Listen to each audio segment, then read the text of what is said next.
শত শত আইনজীবী আজকে মিছিল করেছে এবং আপনারা দেখলে কালো পতাকা মিছিল অভিভূত হবেন।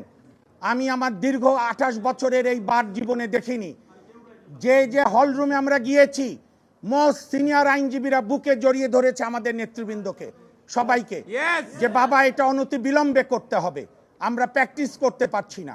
এবং একটা এই সুপ্রিম কোর্টের রেজিস্টার সেকশন থেকেই রিপোর্ট এসছে যে গতকাল তো ভার্চুয়াল কোর্ট হয়েছে, গতকাল বিভিন্ন মামলার শুনানি হয়েছে 700, আর 21 তারিখে হয়েছে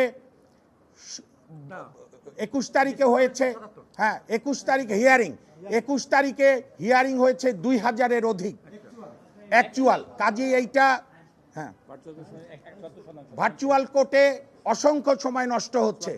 দেখেন, আমার এক সাংবাদিক বন্ধু সুন্দর প্রশ্ন করেছেন যে গতকাল আমাদের বারের সভাপতি, সম্পাদক সহ, ভারপ্রাপ্ত সম্পাদক সহ গিয়েছিল। আমরা প্রত্যাশা করেছিলাম মাননীয় প্রধান বিচারপতি ওনার সিদ্ধান্ত পুনর্বিবেচনা করবেন, কিন্তু যেহেতু করেননি সেই কারণে আমাদের এই মিছিল অব্যাহত রাখতে হচ্ছে, কালো পতাকা মিছিল। আরেকটি জিনিস মনে রাখবেন, এই বাংলাদেশ, এই মাতৃভূমি মিছিল আর আন্দোলনের অপর নাম।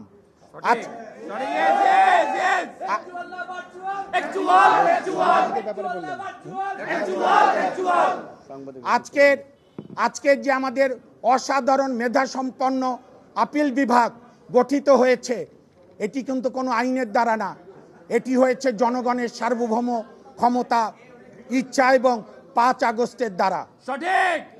আমরা গতকালও সুপ্রিম কোর্টের সংশ্লিষ্ট সবাইকে বলেছি যে সাংবাদিকরা যে কোনো আদালতে প্রবেশ করবেন এবং শুনানি দেখবেন এবং সেটা জাতিকে জানাবে। এইটা না হলে, সাংবাদিকদের প্রবেশাধিকার না হলে সবচেয়ে ক্ষতি হবে বিচার বিভাগের, সবচেয়ে ক্ষতি হবে ন্যায় বিচার প্রার্থী জনগণের। কাজে আমি আবারও বিনয়ের সঙ্গে অনুরোধ করি, অনতি বিলম্বে আমাদের সাংবাদিক বন্ধুরা যেন আপিল বিভাগ সহ সমস্ত আদালতে আগের মতো ফ্রি অ্যাক্সেস পায়, অ্যাক্সেস টু কোর্ট, যাতে জাতি জানতে পারে।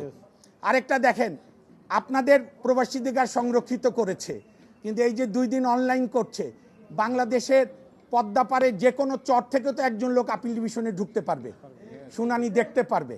কাজে এই সিদ্ধান্তের যৌক্তিকতা থাকতে হবে।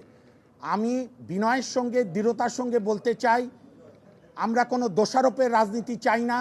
ইউনাইটেড বার যদি ডিসিশন হয়েও থাকে, ডিসিশন হ্যাজ বিকাম ইনএফেক্টিভ, কাজে রিভিউ করতে হবে।